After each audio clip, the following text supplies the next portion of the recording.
Hello and welcome back to HEMA Fight Breakdowns. Today we're doing another fight review. If you don't know what that means I'm going to watch this entire fight rather than pick out individual pieces and talk about each exchange as though I was each of the two fighters' coaches. So without further ado, let's watch. Just skip past the meaningless stuff here. Looks like a one-handed thrust that didn't quite make it. We'll watch that a little bit. But one thing I will say, that definitely reached and got a very decent bend in it. But one thing I will say is that one-handed thrusts work way, way better if you have the same lead leg as the arm that's throwing forward. This person used the proper hand, the left hand, which is all the way down the grip of the sword. But if they had switched their feet, they would have gotten 2-3 more inches out of that, and that thrust would have been even more obvious, though it definitely landed. Don't really know or care if they gave it to him, though. Okay, so that's an interesting exchange. I talk about the left Zwerch a lot, and one thing I want to make clear is that this is not really the best way to try to fulfill that. So the issue that happened here is that from this position, there are really two things you want to do. You either want to throw that left Zwerch, knowing that the other person has contact on your arms. It'll be a little bit hard, but one of the advantages of the left Zwerch is that you get to pull this right arm back while delivering it around. You see here, it doesn't really have to go very far forward or at all. The problem is that when you let go with the left hand this early, you can't really effectively throw the Zwerch with the right arm by itself. So instead, it looks like this person tries to grab the other person's arms and pull them down so they can go for the pommel. But the problem is where they grabbed. So if you look right about here, this left arm is over the bicep of this other person's right arm. And the problem is that if you want to do this technique, you do not want a bicep tie. So I've talked about the bicep ties before, and the reality is that there's two things you want to go for when you're going for a grapple. You either want to move the person or you want to move their arm or their sword.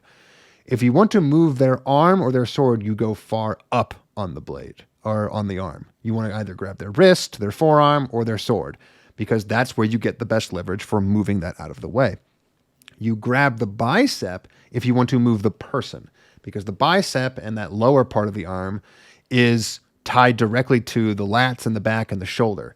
You're not going to have the leverage with one arm to move a person's arm by their bicep. It's basically just impossible. And as you see here, they aren't able to actually move them anywhere, and this person is able to right themselves and just completely cancel out what was trying to happen here. So the result is that they no longer have a dominant position.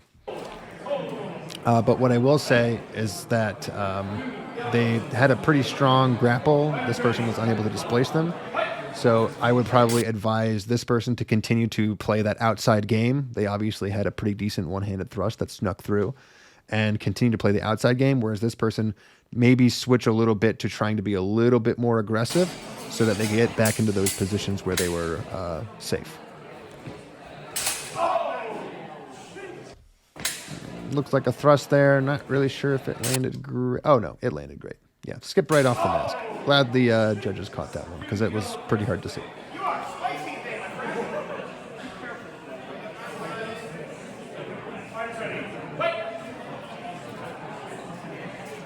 So now we have the opposite leg forward, going for a little bit more defense. And this is a classic problem that you see a lot with the left Zwerch, which is that it often has a lot more distance to travel than the right Zwerch, which leads to this particular problem, where you throw that right Zwerch to get under the left Zwerch, and then the left Zwerch really just has nowhere to go. So what I would say here is that perfectly fine to throw a Zwerch off of a failed stab. That's actually a pretty good idea. But this person has the right idea. They changed up their feet. They're throwing the right Zwerch in anticipation of that left Zwerch, and they're doing a good job of getting under it. The only thing maybe you'd say is just raise it up just a little bit with the hands, just in case they do throw that counter left Zwerch. But based on the travel that this person had, throwing a left Zwerch was going to be pretty much impossible. They're going to call it arm. It was probably body, whatever. A good exchange regardless. So we got two fighters here who are doing a pretty good job of trying to play their game and keeping each other at distance. There's another good right Zwerch. So we see this attempted hand shot, followed by the thrust, the displacement, and again, anticipating the left Zwerch from this person. This person throws that right Zwerch nice and low, hits them right in the body, and the left Zwerch once again just doesn't come. But even if it had, which looked like it was about to be thrown, it would have had nowhere to land. So another good exchange. So far, I would tell this person to maybe back off on the thrusts a little bit. They're being countered too effectively over here. And yeah, looking at this, it looks like basically 2 thrusts land on each other. Maybe this one didn't quite land as well because maybe halfway through they kind of decided they wanted to parry instead.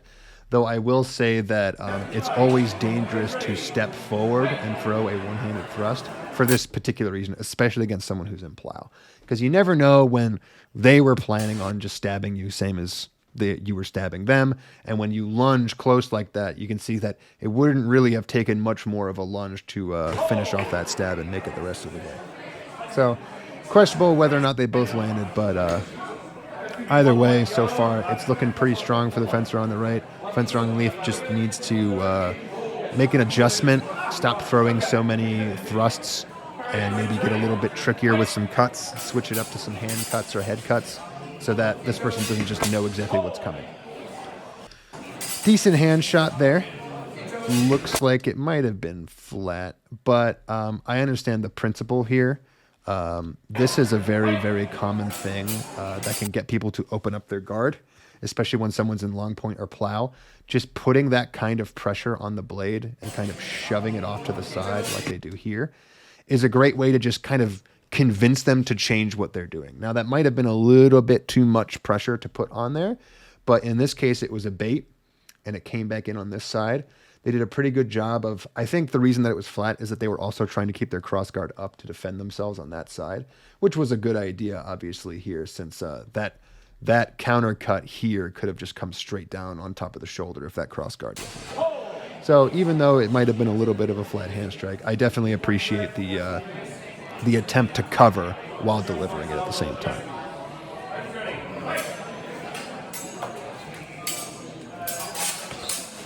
And there we go again with the attempted stab from left, the displacement from right, and the right low Zwerch there. Now, this situation is a little bit different. I mentioned before that this person had switched their legs to have their left foot forward. Having your left foot forward is very beneficial for throwing right Zwerchs because it squares you up. It's a little uncomfortable, I think, at first for a lot of people to throw left Zwerchs with the opposite leg forward. It's kind of like cutting in towards your own leg is just a little bit hard. You don't get as much hip rotation. But this is the reason why sometimes it's very beneficial. One is that with your left foot forward, you have the ability to step back into a right foot forward, as happened here. And that, again, like feels fine with the right Zwerch. But more importantly, when your right leg is forward, you have to kind of throw your hands over your own head and put yourself in a little bit of an awkward position in order to keep your hands high enough to defend yourself from those counter Zwerchs that might be coming around the side. So if you want to get under something, you see you end up in a position like this where you might not really be able to properly defend your entire head because you just can't get your guard all the way over onto the right side of your body when your hips are turned all the way to your left. It's just something to remember. It's certainly possible. The defense is pretty much all the way there, but you see what happens there, where if you just wait a little bit long enough, the natural rotation of your body from going to that side will leave your side and your back and your head open a little bit. And if someone is aware that that is open, they can always kind of get that opening. So just to rewatch it, because it doesn't seem like maybe that right Zwerch underneath didn't have the best contact in the world. Looks like it might have been thrown just a little bit too low, and as a result kind of flipped a little bit past.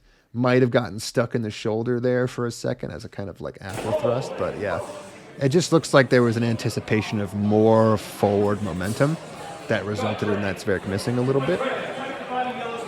But otherwise, that play is working for this person very, very well.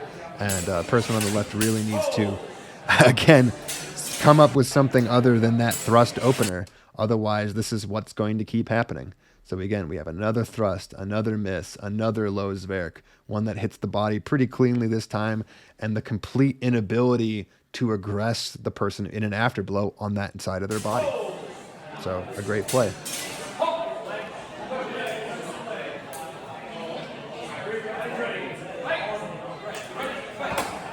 Okay, so now we're varying it up. And you can see how effective it was just to change tactics even for a second, because it had gotten so frequent that this person was throwing thrusts that just throwing something else, threw their opponent off. They hadn't seen that yet. Just a basic hand shot underneath was confusing almost at this point. And that's really how important it is to just vary up your attacks, even if you're doing something you're not necessarily comfortable with or something that you're not used to. So here we just basic leg strike. Another basic measure that you use to make sure that your opponent won't just charge at you. Maybe something that could have come a little bit earlier, ironically, because that particular idea of just throwing the leg shot, then getting out of the way, works a lot better when someone is just charging at you with thrusts all the time. And they already had a pretty effective defense for that. So, well, either way, what works, works. Some discussion about it. Don't really care. Another thrust and another right Zwerch. I don't even know if it's worth talking about this one. It's really not different than anything else, other than maybe to point out yet again, because the right foot is forward, when the Zwerch lands, it's just really, really hard to make sure that you're defended all the way over here. So if I had any advice, keep doing this over and over and over again. It is clearly working for you, but switch your feet. It'll make it so that you don't have to completely close off your hips to this right side. It'll help you keep your hands over your head. It'll keep your guard up a little bit easier. And I think that it will just result in these afterblows not being able to make it. Calling that a double, afterblow, whatever. It probably was one of those rule sets where afterblows and doubles are the same thing. Okay, interesting. Both people just thrusted. Doesn't look like anybody hit. And then Fencer over here just kind of shut down for a second, allowed themselves to get grappled, and then he did a nice kind thing where he presented that he could have hit him and didn't do it. So that's very nice. Just FYI, if you're ever in a tournament and somebody shuts down when you grapple them, that's not the opportunity to hit them as hard as you can. Please don't do that. Most places will give you the presentation if you feel like it, and oftentimes your opponent is just as aware that they were about to get clobbered, so they'll usually try to give you the points as well. I think that's exactly what happened after here, too. All right, so something happens immediately on the whole thing. Another thrust, another right Zwerch. I'm not even bothering talking about it anymore.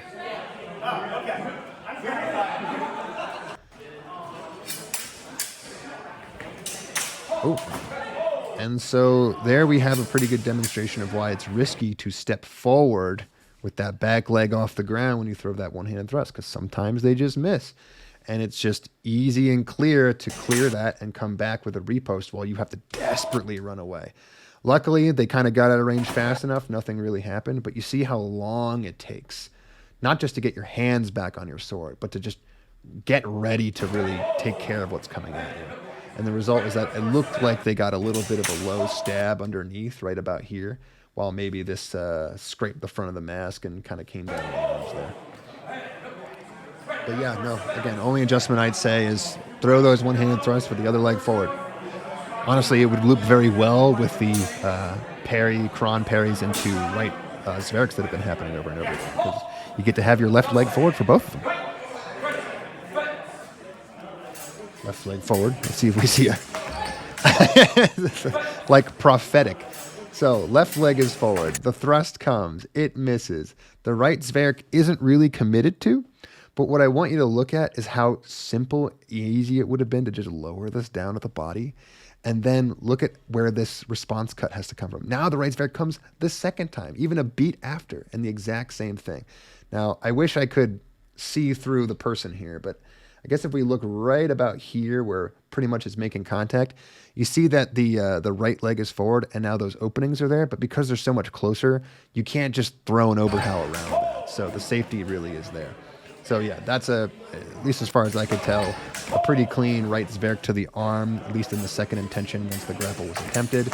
Specifically because when this person went to grab for the arm, they didn't really get anything, and maybe at best kind of caught the blade out of the air, and then from here tried to go for a grapple, but it was a little bit too late, I think, at that point.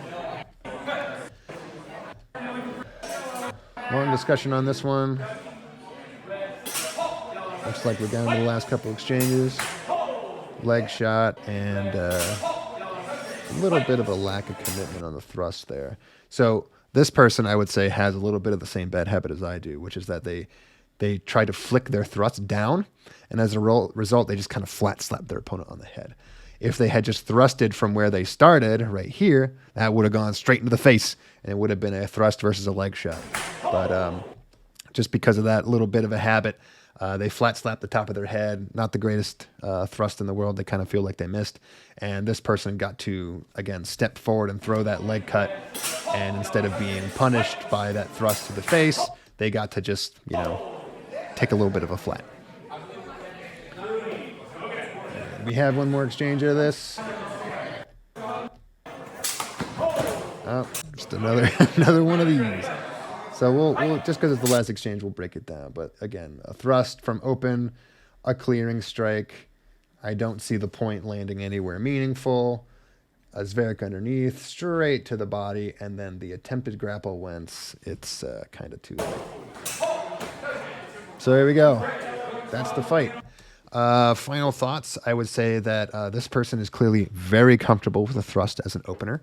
Add a couple of mix-ups to it. Fake a thrust, go for a hand shot. Fake a thrust, duck over to the other side. Fake a thrust, duck 2, 3, 4 times in a row just to get your opponent to panic. Fake a thrust and, just pull out. All of these things are very necessary to make sure that your opponent doesn't just get locked into the pattern of you thrusting over and over again. Because even someone who is maybe getting hit by those thrusts is eventually going to realize what's happening to them over and over again, and they're going to make an adjustment. As for the person on the right, good adjustments made to deal with those thrusts. Those right Zwerchs to the body were landing pretty much every single time. The only thing I would say is, especially if you know the person is coming at you over and over again, having the left foot forward really gives you a lot of options because it allows you to sort of swing that right thrust without turning your hips past your center. And if they really, really charge you, you can still take that step back, still throw that right Zwerch with your right leg forward and, do what you got to do. Other than that, don't step forward when you throw a one-handed attack. Other than that, that's really the only advice I have. And that's going to be it for today. If you'd like to see your own footage featured on the channel, feel free to send an email over at HEMAFightBreakdowns@gmail.com, and I hope to see you next time.